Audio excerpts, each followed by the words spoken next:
भारत आणि विदेशातील गर्भश्रीमंत म्हणून मिरवणारे अनिल अंबानी यांची सध्याची अवस्था बुडत्याचा पाय खोला तशी झाली आहे। एकेकाळी अनिल अंबानी यांच्या रिलायन्स समूहाचा संपूर्ण उद्योग जगतावर वरचष्मा होता। आता परिस्थिती बदलली। आरकॉमवर हजारो कोटी रुपयांचं कर्ज असून अनिल अंबानींची संपत्ती शून्य झाली आहे। दिवाळखोरी जाहीर केलेल्या अनिल अंबानींच्या अडचणीत आता आणखीन वाढ होते। पाहूया।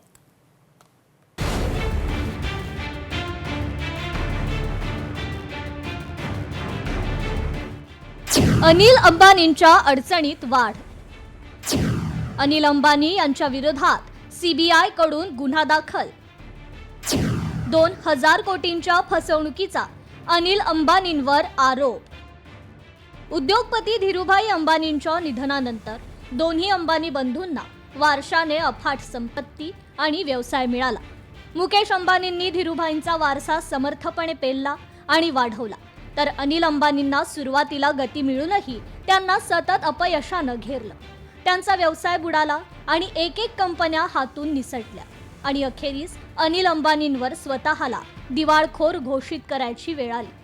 केवळ भारतातच नाही तर अनेक देशांमध्ये फसवणुकीची उघड होणारी प्रकरणं, कथित निधी वळवणं, बनावट हमी आणि मोठ्या प्रमाणात झालेल्या थकबाकीमुळे त्यांना रस्त्यावर आणलं।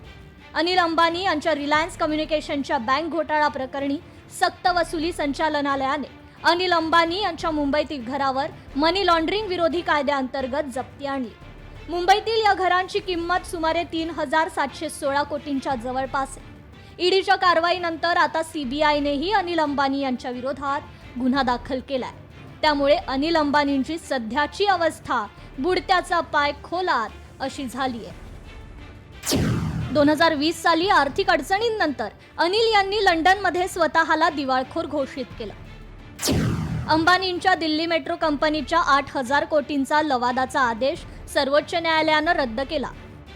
अनिल अंबानींच्या रिलायन्स पॉवरवर एससीसीआयने 3 वर्षांसाठी बंदी घातली होती। 2024 साली अनिल अंबानींनी रिलायन्स होम फायनान्स कडून निधी अन्यत्र वळवला।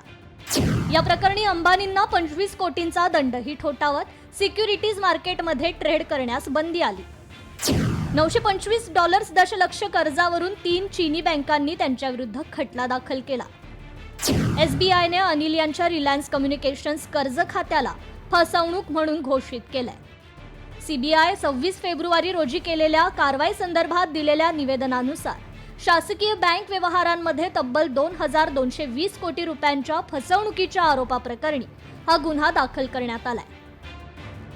2008 मध्ये अनिल अंबानी जागतिक 6वे श्रीमंत होते, पण फेब्रुवारी 2020 मध्ये त्यांनी स्वतःची एकूण संपत्ती शून्य म्हणून घोषित केली।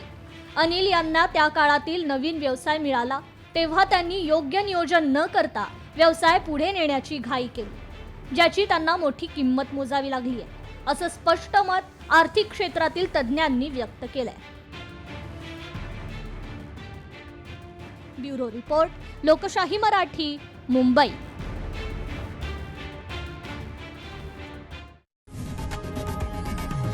लोकशाही मराठी ऐका, पहा, जागरूक रहा।